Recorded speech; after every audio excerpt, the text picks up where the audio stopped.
So I will start with the question, but then please think of general questions that you could ask to the panel so that we all participate. Okay, so I would like to start with one question to all of you. Whoever would like to answers. It doesn't have to be everybody. So what would you say, how would you, okay, this was discussed a bit, but how would you summarize, let's say, the main obstacles for digital transformation, and especially data sharing, and let's say the main incentives to do so? Who would like to start?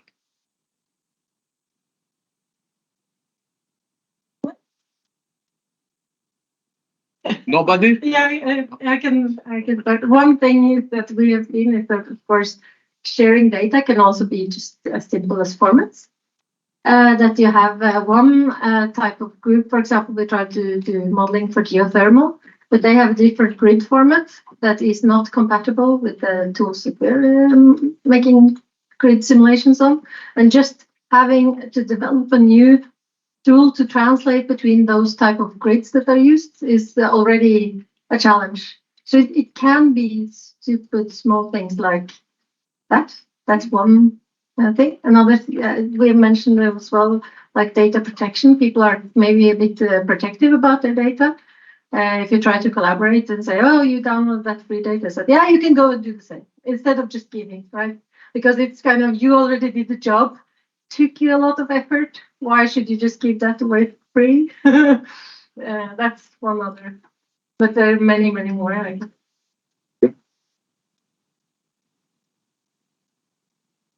Yeah, no, I think I mentioned it briefly also in my presentation, but I think maybe there are three different categories. One is the kind of technical, which is like formats in the digital infrastructure to make it happen. And you have the, let's say, economical or business-wise motivation for not doing it or not. So they need to have the right economical incentives. And then you have the, let's say, the law side of things, which may prevent you. One thing is that I would like to share, but I will be unsure if I am allowed to share. And of course, that makes it less attractive to me to spend a lot of time on it. So I think these are the three main obstacles, which is possible to overcome. But yeah, it's how can we solve economical and law-related obstacles? Because technical, I think we're good in this. I think it's a lot to do on the technical side as well, actually. So I don't want to undermine that, but we are progressing. On the law side, is I guess there is competitions to ask, I guess. As I said, because it's that can be done. Market-wise, it's difficult, because maybe I don't have any good answer to that, because it's not so economically beneficial for each project to share. Basically, it's an overall beneficial value for the society, which is not valuable for each individual firm. Yep, would like to.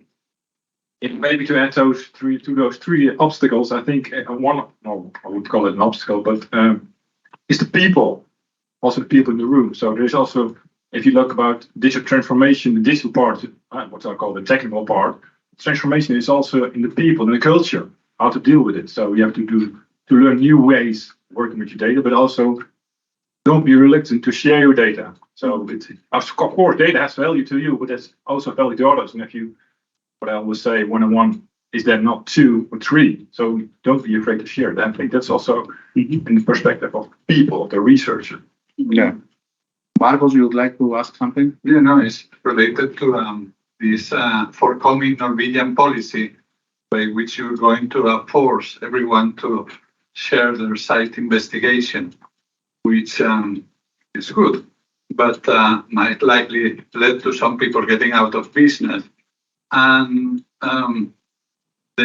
what I was thinking is, if in the same law you would perhaps add the caveat that you have to share all your data, but all projects have still to spend a certain amount on site investigation, that will probably bring them in, because it's not that you want them to keep on repeating the same boring work, but there are other things to do.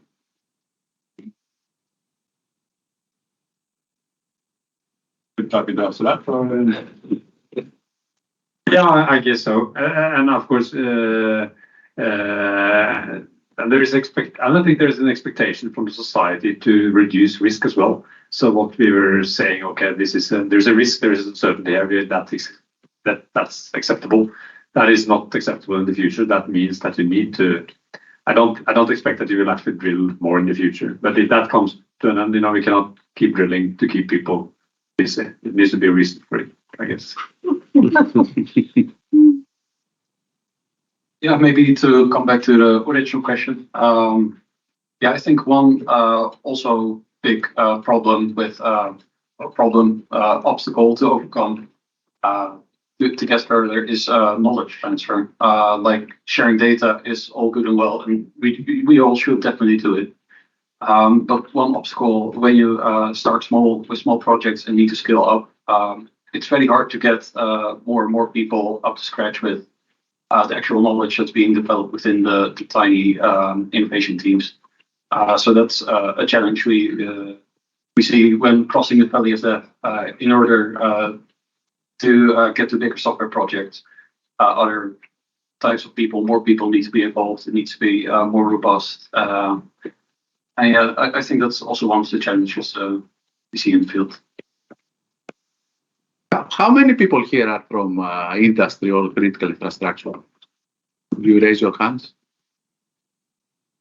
Okay, so I suppose you are not all based in Norway, but let's say you were in Norway. How would you feel about being forced to share your data? How would you see this? Positive or negative? Thumbs up or thumbs down? Yes, let's do it like this. One question. Thumbs up. How will you control that you really sell your data? I can have just a few data that I'm selling, but I'm collecting way more. Who will control that? But will you be selling or you just have to sell? I will just sell the amount of data where I know, okay, this is correct data and I prepare this really well.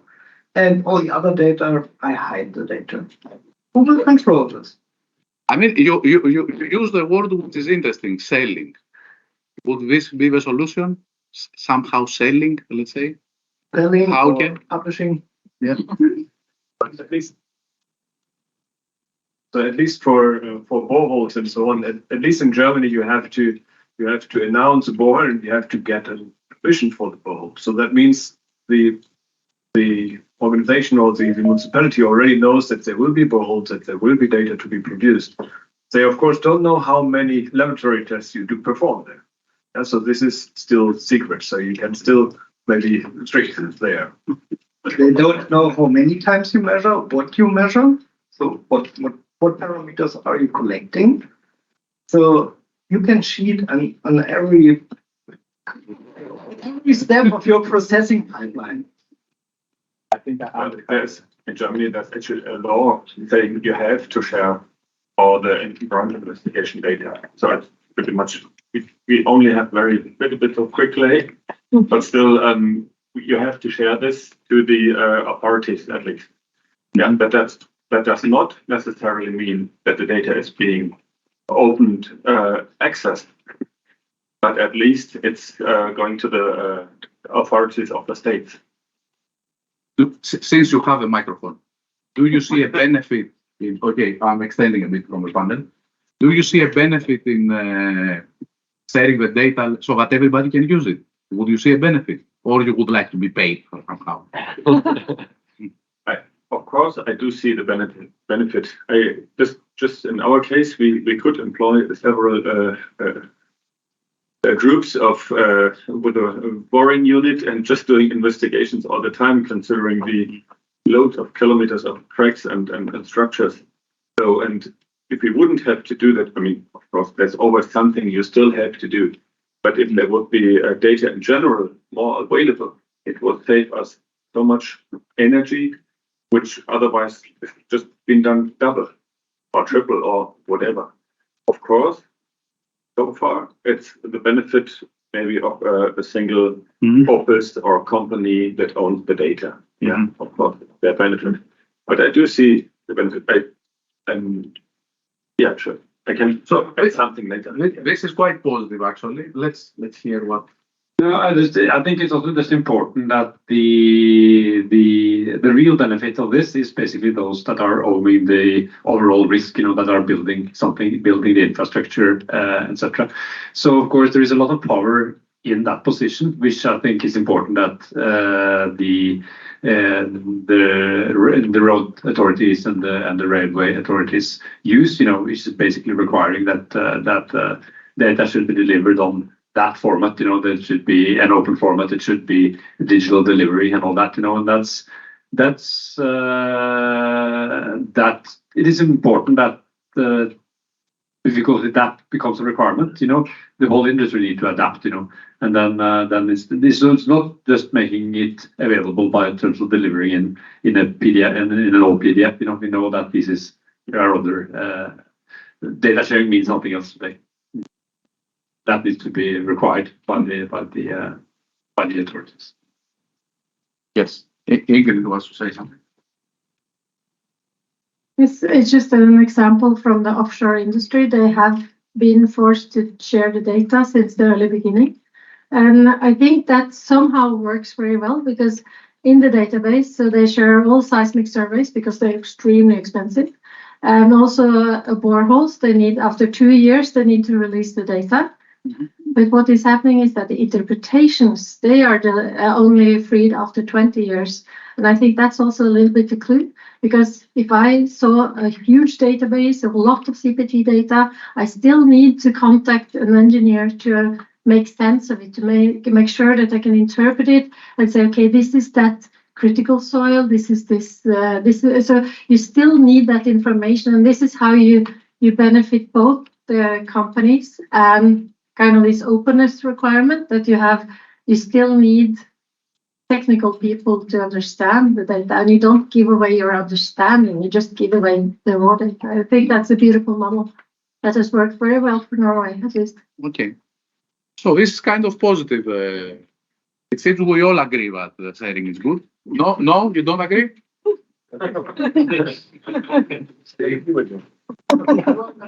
I am an academic, but I'm asking to industry. I mean, if I was a company and I'm competing with you, maybe if I'm a bit, I would share maybe the wrong data on purpose. Literally, this would happen. But I'm saying, if I'm competing with you and you're using my data, and then you win the bid and I lose it, that data. I mean, I think it's a bit risky if I want to compete with you. So, if I want to beat you, I do. But in academia, we use the data in a different way. So I don't know. I was wondering, are you all honest? It was going so nicely.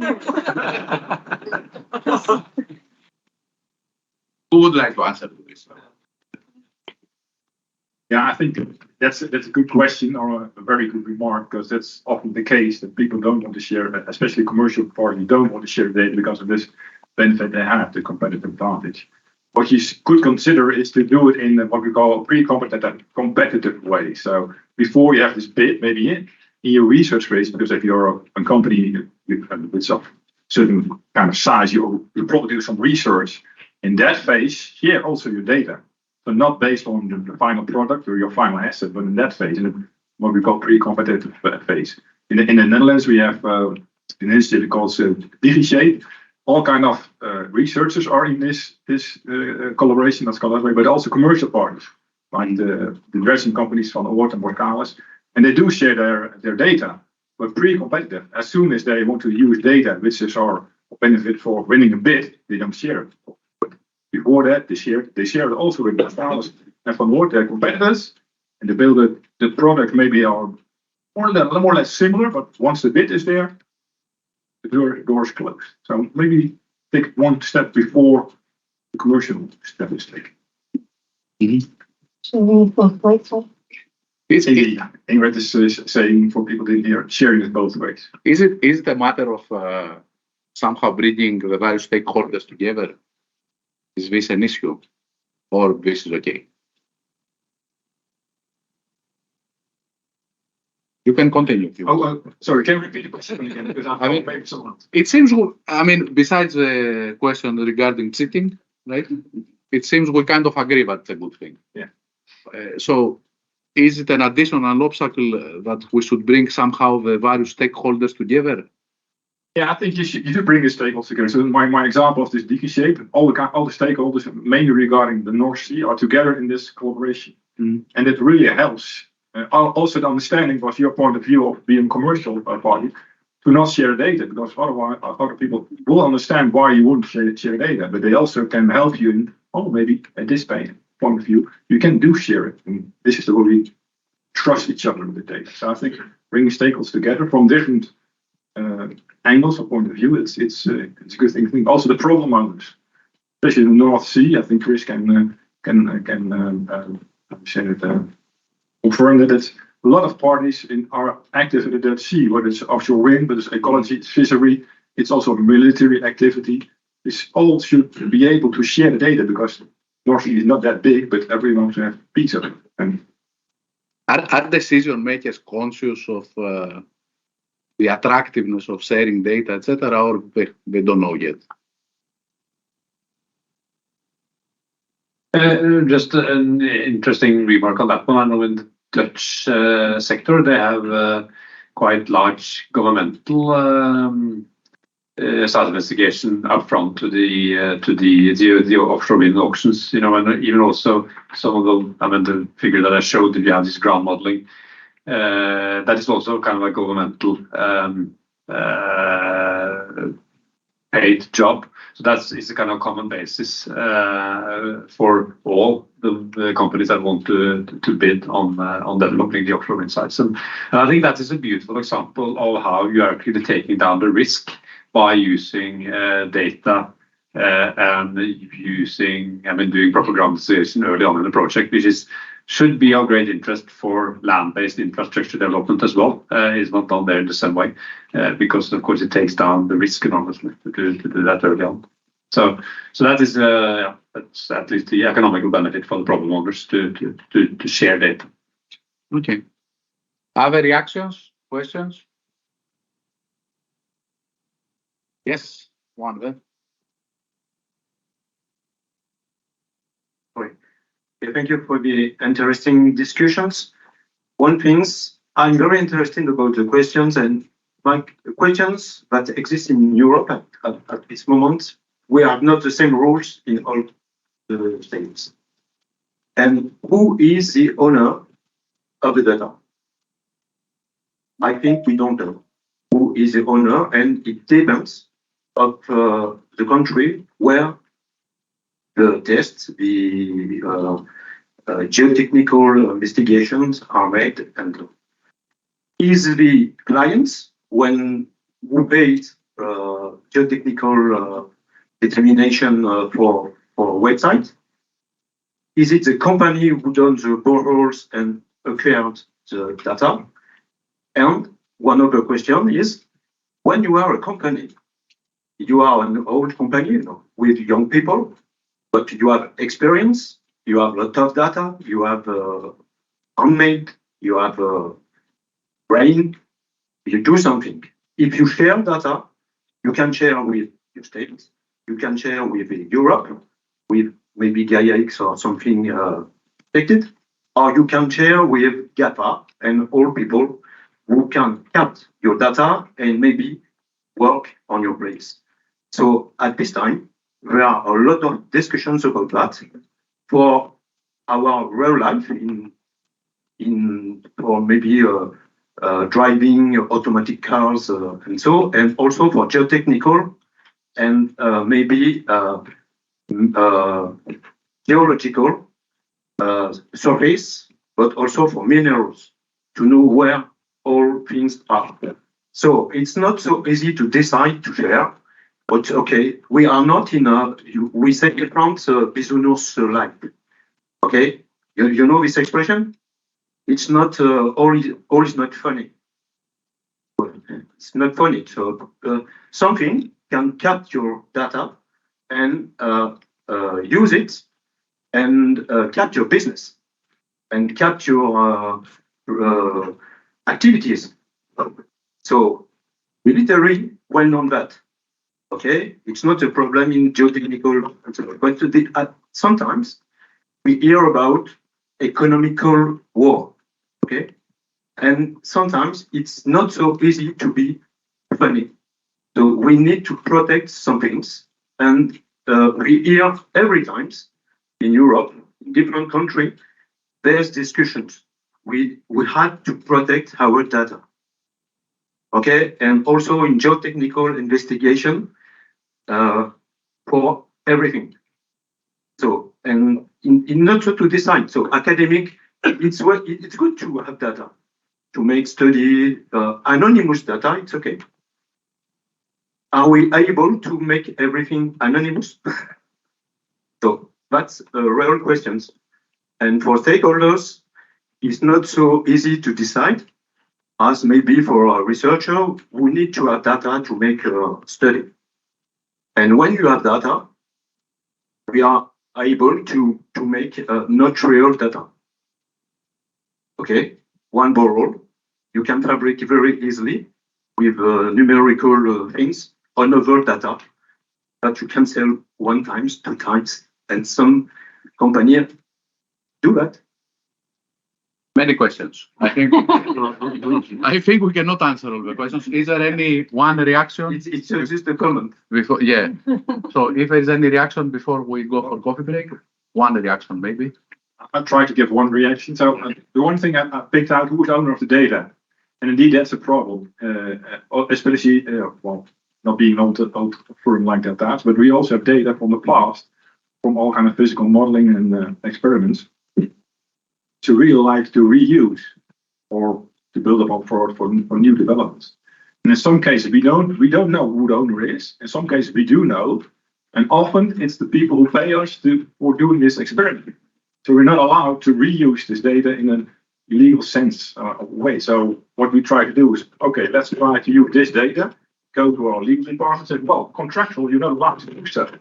That's something we want to tackle now up front. So up front, make sure do you know who is the owner. That's one way to go, because otherwise you come in this legal thing you don't want to enter. It's one. Okay, I think this generated really a lot of discussion. I know you have more questions, but we're like half an hour late. We're not responsible for all of it. We were late 15 minutes, so we are responsible for extra 15 minutes delay. So I would like to thank all our speakers, our panel, and all of you for the very lively discussions. And maybe we come back in 15 minutes. Let's say we try to shorten the break.